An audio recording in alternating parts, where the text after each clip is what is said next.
बंधुओं नमस्कार। और कल आपने सुना कि नारद जी ने किस प्रकार भक्ति के दुख को दूर करने का उपाय किया। नारद जी ने तप किया। तप करने के बाद उनकी सनकादि ऋषि से भेंट हुई और सनकादि ऋषियों से उन्होंने पूछा कि मुझे भक्ति का दुख दूर करने के लिए क्या करना चाहिए और फिर भक्ति के कष्ट की निवृत्ति किस प्रकार हुई। ये आज इस एपिसोड में सुनते हैं। तो नारद जी कहते हैं सनकादि ऋषियों से कि आपने मुझे तरीका बता दिया, अब मैं भक्ति ज्ञान और वैराग्य को पुष्ट बनाने के लिए उद्योग करूँगा, कुछ न कुछ मैं प्रयत्न जरूर करूँगा। उसके उपरांत वो कहते हैं कि उन्होंने पूछा सनकादि से कि ये बताइए कि ये यज्ञ मुझे कहाँ पर करना चाहिए और मुझे किस प्रकार उसके फल की प्राप्ति होगी, किस प्रकार ये भक्ति और अपने दोनों पुत्र जो भक्ति के हैं वैराग्य और ज्ञान ये हष्टपुष्ट हो जाएंगे। तब सनकादि ने कहा कि नारद जी आप बहुत विवेकशील पुरुष हैं और आपको हम ये कह रहे हैं कि आप हरिद्वार में एक आनंद नाम का घाट है, वहाँ पर बहुत से लोग सिद्ध लोग रहते हैं, वहाँ जाकर आप इस कथा का श्रवण कीजिए। और उसके बाद वहाँ पर बहुत ही सुरम्य और एकांत प्रदेश में लोग रहते हैं, किसी का वहाँ पर आपस में वैर भाव नहीं है। वहाँ पर तरह तरह के जीव भी बिना किसी से वैर भाव रखे रहते हैं।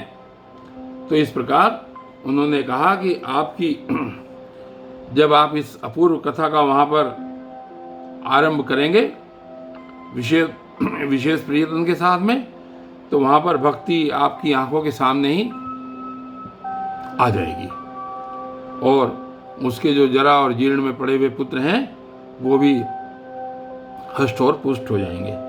तो सूत जी आगे ये कहते हैं कि इस प्रकार जब नारद जी के साथ सनक कुमार जी गए सनकादि ऋषि, तो उन्होंने वहाँ पर श्रीमद् भागवत पुराण का अमृत भगवत पुराण का अमृत वहाँ पर उन्होंने बिखेरा। सभी ने वहाँ पर श्रीमद् भागवत पुराण का अमृत पिया। और वहाँ पर कौन कौन आए उस कथा को सुनने के लिए? उसमें आए विष्णु भक्त आए, वहाँ पर वशिष्ठ आए, चेवन आए, गौतम ऋषि आए, मेघातिथि आए, देवल, देवरात, परशुराम, विश्वामित्र, शाकल, मार्कंडे, दत्तात्रेय, पिपलाहा, योगेश्वर, व्यास और पराशर, छायाशोक, जाजली और जुव, ये अभी जो सभी प्रधान मुनिगण थे ये सब वहाँ पर उस कथा को सुनने के लिए आए। और जो जितनी नदियाँ थी, गंगा, पुष्कर, सरोवर, कुरुक्षेत्र और समस्त पर्वत, देव, गंधर्व और ये सभी के सभी उस कथा को सुनने के लिए वहाँ पर आए। और जो लोग वहाँ पर कथा को सुनने के लिए नहीं आए, भृगु ऋषि उनको भी समझा बुझा करके कथा सुनने के लिए ले आए। तो वहाँ पर सभी लोग श्रोताओं में वैष्णव, विरक्त, सन्यासी और ब्रह्मचारी लोग बैठे और एक और ऋषिगण, एक और देवता, एक और वेद उपनिषद और एक और तीर्थ और दूसरी ओर स्त्रियां बैठी। तो उस समय सब और जय जयकार, नमस्कार और शंखों की ध्वनि होने लगी। और कोई देवश्रेष्ठ तो विमानों पर चढ़ करके वहाँ पर कल्पवृक्ष के पुष्पों की वर्षा करने लगे।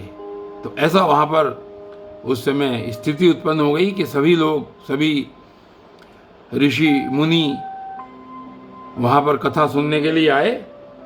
और इसके बाद सूत जी बताते हैं आगे कि जब पूजा समाप्त होने पर सब लोग एकाग्रचित्त हो गए तो सनकादि ऋषि महात्मा नारद को श्रीमद् भागवत का महात्म्य स्पष्ट करके सुनाने लगे। तो ये जो कथा यहाँ पर आज है कि सनकादि ऋषियों ने नारद को ये कथा तब कब सुनाई थी, तो जिस समय भक्ति के पुत्रों को नारद ने उनका सोचा कि भाई इनका उद्धार होना चाहिए, ये जीर्ण शीर्ण और मृत प्राय से हो गए हैं, तो उस समय नारद जी ने तप किया। तब से सनकादि ऋषि उनको मिले और उन्होंने ये उपाय बताया, और उपाय बताने के उपरांत यहाँ पर ये श्रीमद् भागवत की कथा संपन्न हुई। तो अब यहाँ पर उसके बाद सनकादि ऋषि कहते हैं कि अब हम आपको इस भगवत शास्त्र की महिमा बताते हैं कि इसका क्या महत्व है और ये किस प्रकार करना चाहिए।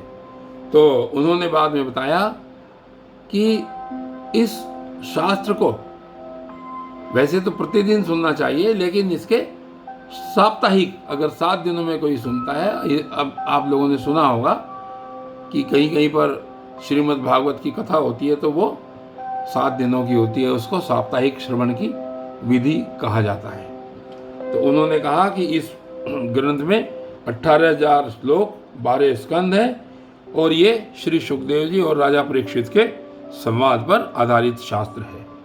और उन्होंने कहा कि ये जीव जो अज्ञानवश अभी तक भटकता फिरता है, वो क्षण भर के सुनने से ही, इस सुख शास्त्र के सुनने से उसका उद्धार हो जाता है। तो कहा जाता है कि सभी शास्त्रों को और उनको सुनने का कोई लाभ नहीं है। यदि कोई थोड़े से समय के लिए भी इस श्रीमद् भागवत शास्त्र को सुनता है तो उसका अवश्य ही उसके सारे रोग और शोक नष्ट हो जाते हैं।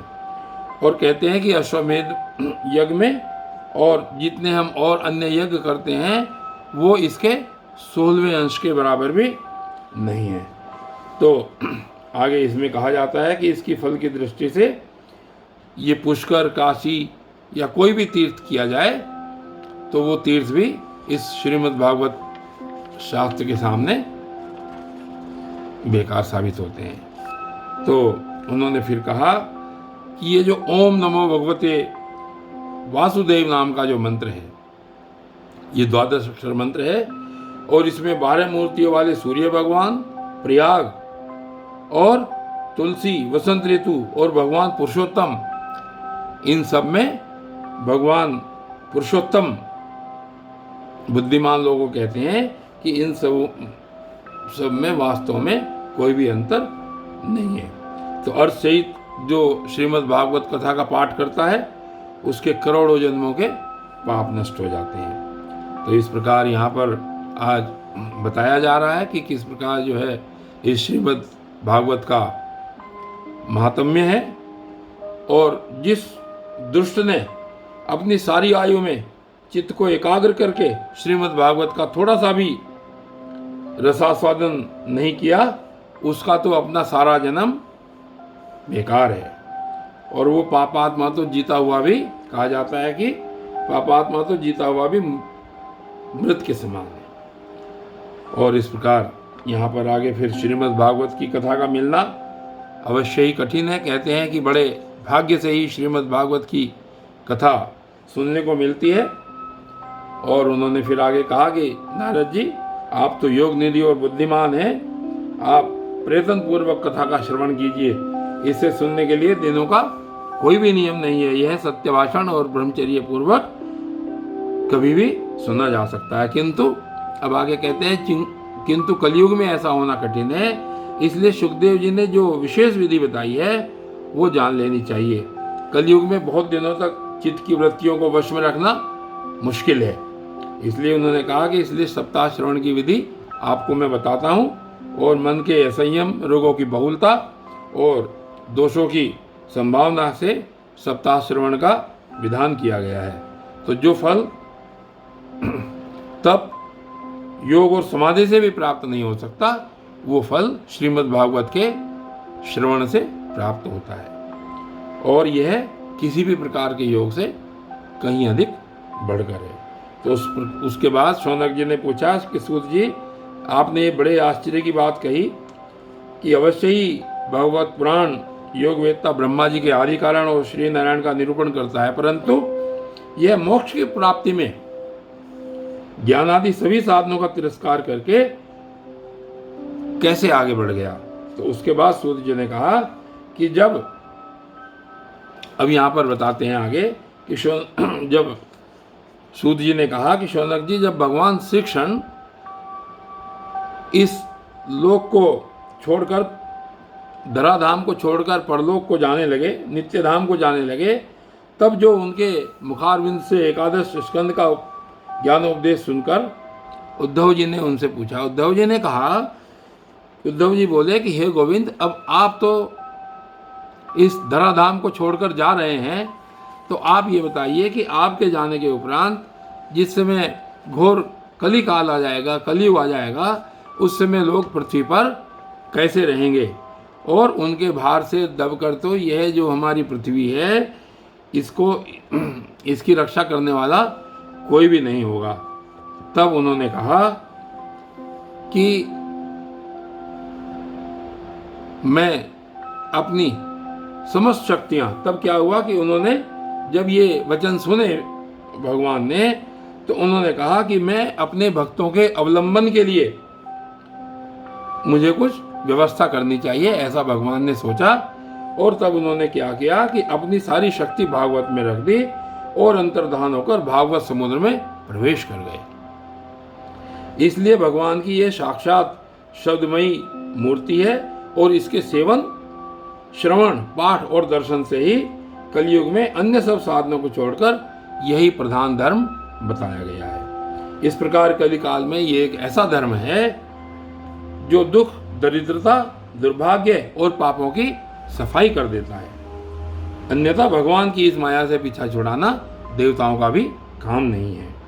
तो सूत जी कहते हैं कि इस प्रकार शौनक जी जिस समय सनकादि मुनीश्वर इस प्रकार सप्ताह श्रवण की महिमा का बखान कर रहे थे, उस सभा में एक बड़ा आश्चर्य हुआ। तो उस समय क्या आश्चर्य हुआ, ये सुनिए आप, कि वहाँ तरुणावस्था को प्राप्त हुए अपने दोनों पुत्रों को साथ लिए विशुद्ध प्रेम रूपा भक्ति बार बार श्री कृष्ण गोविंद हरे मुरारे, श्री कृष्ण गोविंद हरे मुरारे कहते कहते उस सभा में प्रकट हो गई। तो लोगों ने देखा कि अकस्मात ये भक्ति यहाँ पर कहाँ से प्रकट हुई है। तो सभी आपस में तर्क वितर्क करने लगे कि भाई ये यहाँ पर कैसे आई। तो ये भक्ति देवी, तब सनकादि जो ऋषि थे उन्होंने कहा कि ये भक्ति देवी अभी अभी कथा के अर्थ से प्रकट हुई है। उनके ये वचन सुनकर भक्ति ने अपने पुत्रों समेत अत्यंत विनम्र भाव होकर सनत कुमार जी से ये कहा। फिर उन्होंने सनत कुमार से कौन बोली, भक्ति बोली। तो भक्ति ने सनत कुमार जी से कहा कि मैं कलयुग में नष्ट प्राय हो गई थी, आपने कथामृत से सींचकर मुझे फिर पुष्ट कर दिया है। अब आप ये बताइए कि मैं कहाँ रहूं, इस घोर कलयुग में मैं कहाँ रहूं। तो उन्होंने फिर कहा, सनकादि बोले कि तुम भक्तों को भगवान का स्वरूप प्रदान करने वाली हो, और इसलिए तुम अनन्य प्रेम का संपादन करने वाली और संसार रोगों को निर्मूलन करने वाली होते तुम धैर्य धारण करके नित्य निरंतर कहाँ रहो, तुम धैर्य धारण करके नित्य निरंतर तुम भगवत भक्तों के हृदय में जा विराजो। तो इस प्रकार भक्ति भगवत भक्तों के हृदय में जा विराजी। तो उन्होंने कहा कि जिसके हृदय में श्री हरि का निवास है, जिसके हृदय में एकमात्र श्री हरि की भक्ति का निवास करती है, वे त्रिलोकी में अत्यंत निर्धन होने पर भी परम धन्य हैं, क्योंकि इस भक्ति की डोरी से बंधकर ही साक्षात भगवान भी अपना परम धाम छोड़कर उनके हृदय में आ बसते हैं। तो इस प्रकार जो भक्ति थी उसका कष्ट दूर हुआ, भक्ति फिर से पुष्ट हुई, ज्ञान और वैराग्य पुष्ट हुए, और भक्ति भगवत भक्तों के हृदय में रहने लगी। और कल आगे कोई अगला प्रसंग चलेगा, तब तक के लिए धन्यवाद।